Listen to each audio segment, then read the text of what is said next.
Amigas y amigos, continuamos acá en Díganlo Aquí. La semana pasada la Casa Blanca anunció la posibilidad de que estos días que corren durante esta semana podría anunciarse la sustitución de esta política, de esta normativa que fue objetada por las Cortes en los Estados Unidos, que restringe de manera temporal el ingreso de personas procedentes de 7 naciones, algunas de ellas vinculadas a acciones con desestabilización en sus gobiernos. La mayoría de estas naciones, su población practica el islamismo.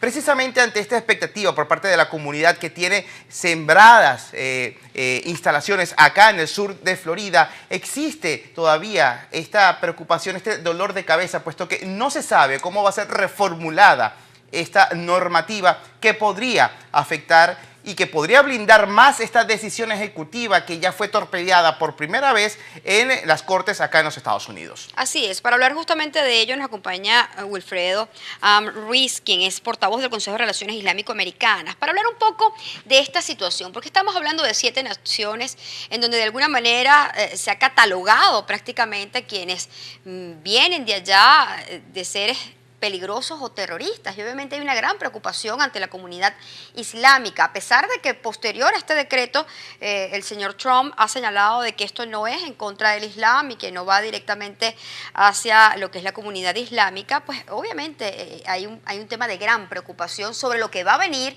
y cómo están viendo a las comunidades islámicas dentro de los Estados Unidos. Bienvenido. Gracias, para mí un placer.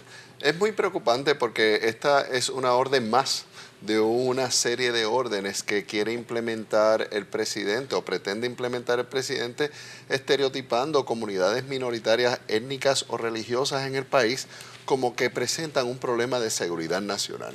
Primero recordamos que un miércoles anunció que la comunidad hispana proveniente de Centroamérica presentaba un problema de seguridad nacional, por lo que había que levantar un muro en la frontera sur del país, y a las 48 horas vino con la propuesta o la otra orden diciendo que los musulmanes presentan un problema de seguridad nacional en el país, por lo que hay que prohibir la entrada de musulmanes al país de estos 7 países. Es preocupante porque el alcalde Giuliani, el exalcalde de Nueva York, manifestó públicamente que recibió instrucciones directas del presidente Trump para que hiciera la prohibición de entrada a musulmanes al país de una forma legal. Así que el propósito, el móvil del presidente, exponer o presentarle al país una orden ejecutiva para prohibir la entrada, lo manifestó abiertamente a quien le ordenó confeccionarla. Es prohibir la entrada de musulmanes al país, así como él lo prometía en su campaña electoral. Pero olvida Trump que ya la campaña electoral se terminó, que él es el presidente de todos los americanos y sobre todo que tiene que actuar conforme a los decretos constitucionales, a la constitución de nuestro país, y por eso recibió el primer fallo, como dijiste muy bien en la introducción, diciendo que estas órdenes no se adhieren a las protecciones constitucionales y no las podría presentar, y le sigue. Lo preocupante es que sigue buscándole la vuelta para lograr el mismo propósito. ¿Qué esperan ustedes en este nuevo decreto que ya pues ha anunciado desde hace ya algunas semanas que lo va a dar a conocer en poco tiempo? Yo anticipo que como el propósito sigue siendo el mismo, es simplemente disfrazar el bizcocho con de otra forma y presentarlo distinto, que sigan las organizaciones como la ACLU, la Asociación Americana de Derechos Civiles, el Consejo de Relaciones Islámico-Americanas y muchas otras organizaciones yendo a las Cortes para que el tribunal determine si son o no constitucionales. Es muy preocupante porque el país sigue, y la comunidad de inmigrantes en general sigue muy preocupado porque precisamente estas órdenes lo que presentan es un patrón xenofóbico del presidente Trump que nada nos beneficia a la unidad de nuestra sociedad. Licenciado Ruiz, en virtud de esta selección de estas naciones donde la mayoría de la población practica el islamismo, existe también por parte de grupos que están preocupados por la seguridad nacional, que también las comunidades musulmanas deben de alguna manera alzar la voz para hacer la diferencia entre aquellos que se destacan por el islamismo luminoso y aquellos que se van por caminos que tratan de torpedear y acabar con la vida de otras personas. Y es precisamente allí donde se centra quizás este intento de hacer profiling, de concentrar el odio y quizás las sospechas hacia determinadas comunidades. ¿Por qué se seleccionan a estas naciones y hay otras que quedaron por fuera? ¿Hay intereses de por medio en la Casa Blanca, en algunos de los organismos involucrados en la toma de decisiones de este tipo? Definitivamente los hay. ¿Por qué se seleccionan El pretexto para seleccionar estas naciones es que no hay un nivel de cooperación ideal entre las agencias de inteligencia nuestras y las agencias gubernamentales de esos países en cuanto al intercambio de información de los individuos que visitan o que piden asilo. Pero la historia que vemos en el terreno es que, por ejemplo, los asilados políticos que vienen de países musulmanes, la realidad en el terreno es que su proceso de asilo toma al menos 2 años y que todas las agencias de inteligencia nuestras están inmersas en aprobar o desaprobar la admisión de los asilados políticos de los países musulmanes, vengan de donde vengan. Respecto a el testimonio que debe dar la comunidad de cuán aportación hacemos, mira, lo damos a diario porque en las Fuerzas Armadas de este país hay más de 10.000 musulmanes sirviendo. En las fuerzas de inteligencia, en las agencias de orden público, la policía, el sheriff y el FBI, todas las agencias de orden público se nutren de otros miles de musulmanes. Las compañías, la NASA y las compañías del Silicon Valley, donde están lo último en tecnología, se nutren inmensamente de individuos privilegiados que nosotros importamos a este país, que vienen de la India, de Pakistán, las mentes privilegiadas de Irán que están aquí sirviendo. Y sirviéndole al país. Así por el estilo hay unos 10, 12 millones de musulmanes en el país que colaboramos a diario, ya sea desde el plano privado, comercial, en la academia.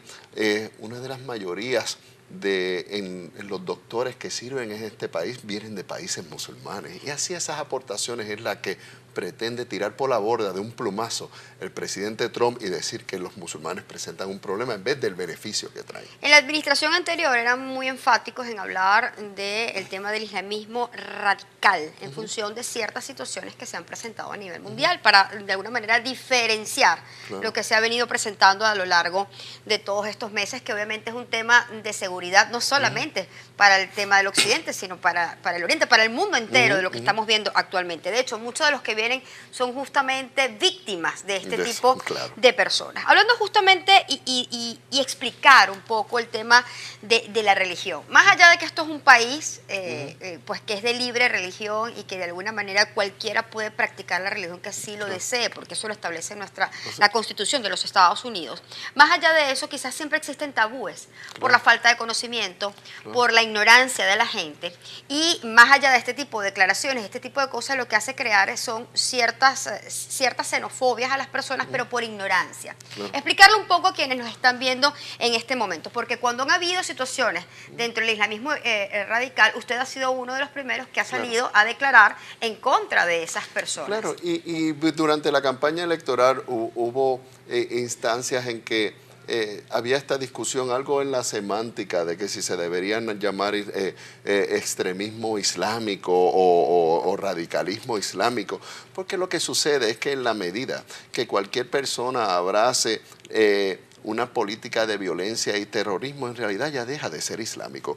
El cristiano que le pone una bomba a una clínica de aborto aquí no es una acción cristiana, ni hay que decirle cristiano radical, él simplemente es un extremista. Y no podemos decir cristianismo radical porque no existe el cristianismo radical. Igual las religiones principales, el islam o el judaísmo, aquellos que cometan algún crimen, algún acto, el nombre de esa religión en realidad no es el extremo de esa religión, porque el extremo de esa religión sería alejarse precisamente de esos actos criminales o terroristas.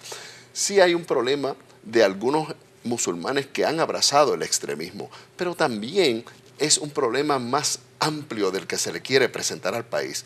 Quien tiroteó a las personas que estaban en las Carolinas, en la iglesia, rezando, no era un musulmán. Igual en el cine de Colorado, los niños en las escuelas, quienes los tirotean en masa y mataron a nuestros niños, no son musulmanes, porque hay un problema en este país de un extremismo que incluye y va mucho más allá del que se pretende presentar al público como el problema de seguridad que son los musulmanes. Es más, ninguno de estos ataques terroristas fue hecho por ningún musulmán. Miren, lo de las naciones que hablabas, todos los atacantes en septiembre 11, ninguno vinieron de ninguna de estas 7 naciones.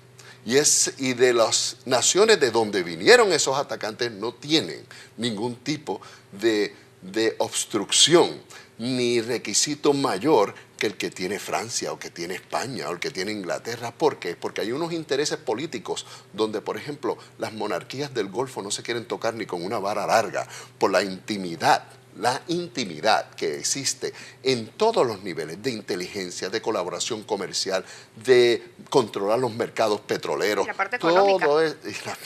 Y ahí vemos como el discurso de que lo primordial del gobierno es proteger a los ciudadanos pasa a un segundo o tercer plano, porque el discurso principal en realidad es mantener a veces lazos con dictaduras o monarquías muy feas y donde los derechos civiles no existen. horribles. No. Vamos a hacer pausa porque de hecho hay muchos países dentro de estas regiones en donde se violentan todos los derechos humanos, pero como hay muchos intereses económicos, simplemente los Estados Unidos calla. Y no estamos hablando del gobierno de Donald Trump, estamos hablando de las administraciones anteriores. Son ciertos privilegios que se les dan en donde pues pareciera que el tema de los derechos humanos como que no existe. El caso No típico de su país, Así de Venezuela. es, Venezuela. Totalmente. Pausa, ya venimos con más de Dígalo Aquí. Seguimos conversando con Wilfredo Amer Ruiz, portavoz del Consejo de Relaciones Islámicos-Americanas, hablando justamente sobre la situación de este decreto, de la expectativa que se tiene nuevamente con este decreto de Donald Trump, en donde pues pudiera afectar a estas 7 naciones, obviamente de origen musulmán. Las preguntas que siempre están a la orden del día y el tema de la xenofobia, obviamente que es un tema de preocupación. Hablábamos justamente de cómo los gobiernos muchas veces son hipócritas y de alguna manera pues le dan o voltean la mirada hacia ciertos países que no tienen quizás ningún beneficio económico y dejan a un lado otros que quizás tienen tendencias mucho más radicales en cuanto a su manera de accionar, pero como hay petróleo, como hay ciertos beneficios, allí los dejan, dentro del mismo Oriente Medio o América Latina. Mira lo pronto que nosotros, relativamente pronto, que reaccionamos a la crisis de seguridad que hubo en Libia y hemos dejado masacrar a cientos de miles de sirios desde la administración de Obama, y esta administración va a seguir la misma política, que se sigan masacrando a los sirios y que sigan yéndose del país por millones. Hasta tanto le presenta un problema de inmigración. ¿Por qué fuimos a Libia tan decididamente y tan rápidamente? Porque Libia, sucede que Europa importa el 30% del crudo de Libia, pues Libia era un interés primordial, no era la democracia. Pero esas verdades tan crudas, en realidad, a veces se nos hace tan difícil decir, especialmente cuando es el del país de donde vivimos y donde nos honramos. Pero si el punto fuera la democracia, estuviera otra historia en este momento Claro, Libia, que no es la claro. que tiene actualmente. Claro que Si la importancia fueran los ciudadanos y los derechos civiles. Es estabilizar, qué es lo que queremos de ese país, un flujo constante de petróleo y que eso no se interrumpa. Eso es lo único que nos importa, lo que esté pasando pasa un segundo y tercer plano. Ahora, pero hay quienes defienden el tema del señor Trump en un punto y dicen, hay una realidad, hay que evaluar quienes entran al país con mayor detenimiento, hay que hacer evaluaciones mucho más profundas, hay que evaluar no solamente de estos 7 países, sino a nivel general por un tema de seguridad. Es que Trump presentó al país una crisis inexistente diciendo no sabemos quiénes están entrando al país. Eso es totalmente falso. Todos los refugiados sirios que han terminado aquí en los Estados Unidos, los pocos de miles, porque no son los casos como por ejemplo de millones o de cientos de miles de otros países, los pocos de miles de sirios que han llegado aquí, ninguno ha pasado por un proceso donde el Homeland Security, el FBI y las agencias de inmigración lo vetaran por lo menos por 2 años antes de ser admitido. Son 2 años de estudiarlo, buscar el récord de entrevistas continuas a todos los miembros de la familia, a los círculos de esos miembros de la familia antes de ser admitido. Y él presentó al país que estaba llegando gente aquí y que no podía seguir llegando de la forma que está llegando. Sí, de la forma que estamos llegando es como atribuirle al Homeland Security, al FBI, a la agencia de inmigración que no estaban haciendo su trabajo. Son unos improvisados. Exacto, y aquí nosotros tenemos las mejores agencias de seguridad del planeta Tierra. Ahora, No. precisamente en torno a eso que acaba de puntualizar en el caso de las agencias de seguridad y de inteligencia. Sabemos muy bien que el FBI desde el año pasado ha manifestado preocupación ante la recurrencia de los hate crimes o los crímenes de odio o móviles motivados por odio. Este tipo de ataques que son influenciados por la intolerancia hacia ciertas actuaciones, grupos étnicos o grupos sociales. Desde Kerr, Florida, ¿hay algún tipo de planteamiento para sugerir de alguna manera que la atención en este caso de la preocupación que hay en la Casa Blanca, puesto que sabemos que desde el Departamento de Justicia, quizás en la administración anterior, estaban más claros, atribuyéndole quizás la gran mayoría de los ataques que ocurren en este país desde el punto de vista terrorista, pueden venir desde orígenes por la intolerancia que existe a partir de los crímenes de odio? Los que se llaman los white supremacists, en realidad está en el tope, y repito, en el tope de la lista de la amenaza que presenta la seguridad nacional para el FBI, más allá de los extremistas que pudieran llamar extremistas musulmanes. El año pasado el FBI sacó un informe donde reportaba que hubo un aumento en los hate crimes que hablan de un 67% a nivel nacional. Mientras que la nación experimentó ese 67%, Kerr, Florida, el Consejo de Relaciones Islámico-Americanas de este estado, documentó un aumento de un 500%. Aquí se quemaron mezquitas el año pasado, se vandalizaron varias otras mezquitas, se tirotearon casas de musulmanes. Hoy mismo me llegó un caso de una mujer que este domingo estaba con su familia y le tiraron mascadura de papel con saliva a ella y a sus hijas. En la calle, en plena vía pública. En vías públicas. Eso está pasando en este país. ¿Hay miedo en este dentro de la estado. comunidad Definitivamente. musulmana? Especialmente porque los crímenes de odio se han agravado a un punto tal donde quienes lo cometen creen tener impunidad. Te voy a dar un ejemplo que es casi increíble. Alguien llamó a 2 mezquitas en Tampa, Florida, a decir que iba a tirarle un firebomb, unas bombas incendiarias, y dejó su nombre y su número de teléfono. Alguien amenazó la mezquita y dijo, oye, yo soy fulano de tal y este es mi teléfono, como que tengo derecho porque soy esperando a que a mí americano. no me va a pasar nada. Claro. El FBI dijo que esa amenaza no era creíble y no quiso inicialmente acusarle. Tuvimos que ir a donde el fiscal federal para que él moviera todas las agencias federales y decirle esto es muy grave, y el hombre terminó siendo acusado y convicto hoy, gracias a Dios. La semana pasada, quien quemó la mezquita en Fort Pierce lo sentenciaron a 20 años de prisión. O sea, están pasando crímenes de odio donde se está alejando de un mero insulto o de una mera gritería a agresiones graves que podían causarle la muerte a comunidades, incluso como la quema de la mezquita, donde apenas una hora antes de cuando se inició el fuego estaba ocupada. ¿Van a hacer algún tipo de actividad, de tratar de tener ese acercamiento, más allá de ir a los medios, de que la gente conozca quiénes son ustedes y que quizás no se dejen influenciar por ciertos señalamientos, por ciertas situaciones y la ignorancia que muchas veces es parte de todo lo que se genera a través de estos crímenes de odio? Pues mira, yo creo que algo bueno ha surgido de todo esto malo del presidente Trump y de estas órdenes ejecutivas.